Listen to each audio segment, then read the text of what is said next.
मैं इस वक्त 90 फीट के रहमत नगर पर उपस्थित हूँ। जिस प्रकार से इमारत आसिफा और बताया जा रहा है कि सबा नामक इमारत है जिस पर दुर्घटना होने के चांसेस ज़्यादा बताए गए। इसके बाद रहवासियों को यहाँ से निकाला गया।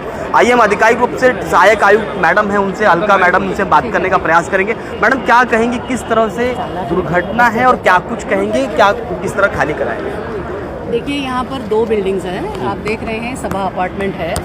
ये दो बिल्डिंग्स हैं, इनको 2.5 महीने पहले C2A का नोटिस दिया गया था, यानी कि आप खाली करके इसको दुरुस्त कर सकते हैं।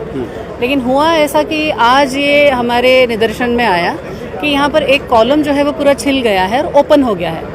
किसी भी बिल्डिंग का कॉलम, वो भी ग्राउंड फ्लोर का, अगर वो ओपन हो जाता है तो वो धोखादायक से अति धोखादायक हो जाता है।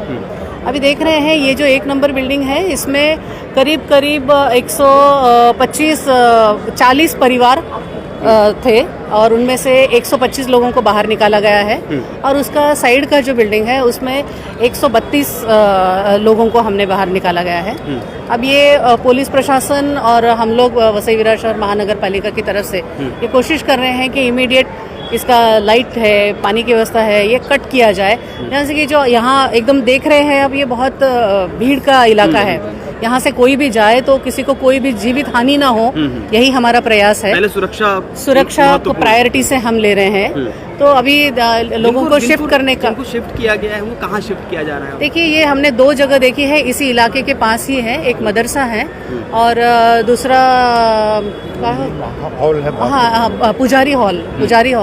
ये 2 हॉल हैं, यहाँ हम उनको शिफ्ट कर रहे हैं और इमीडिएट देखते हैं शिफ्ट होते ही उनके लिए थोड़ी खाने पीने की व्यवस्था। इमारत को तोड़ा जाएगा या क्या कुछ किया जाएगा? डिमोलिश तो करना ही पड़ेगा, 100% इसको डिमोलिशन ही करेंगे। तो जिस प्रकार से अलका मैडम थी, उन्होंने साफ तौर पर बताया, जो सहायक आयुक्त थे उन्होंने साफ तौर पे कहा कि जिस तरीके से इमारत धोखादायक थी, उसे नोटिस दिया गया था। ऐसे में जो इमारत का निचला जो है वो पिलर वो हिल गया, जिसके बाद बताया जा रहा है कि अति धोखादायक इमारत हो गई, कभी भी खतरा हो सकता था। ऐसे में रहवासियों को यहाँ से निकाला गया और पास में ही एक रहमत नगर में मदरसा है, वहाँ शिफ्ट किया जा रहा है कुछ लोगों को, और कुछ लोगों को पुजारी हॉल में शिफ्ट किया जा रहा है। अब देखना, मैडम ने साफ तौर पर कह दिया कि इस इमारत को अब तोड़ा जाएगा। अब देखना ये होगा कि इस संपूर्ण कार्रवाई के बाद, चूंकि विरार की एक दुर्घटना सभी को याद है, 17 लोगों की मौत हो गई, और वो घटना के बाद में अब प्रशासन भी चुस्ती से और बिल्कुल इस तरह की इमारतें जहां धोखादायक या थोड़ा भी इंडिकेशन मिलता है तुरंत कार्रवाई के लिए पहुंच जाती है महानगर पालिका। क्योंकि इससे पहले पालक मंत्री ने साफ तौर पे कहा है कि शहर में जितनी धोखादायक इमारतें हैं, C1 C2 या अति धोखादायक की इमारतों की कैटेगरी में आती हैं, उन पर तत्काल कार्रवाई की जाए, उनको तत्काल तोड़ा जाए, इनलीगल तरीके से इमारतें ना बनाई जाए। इस तरह की तमाम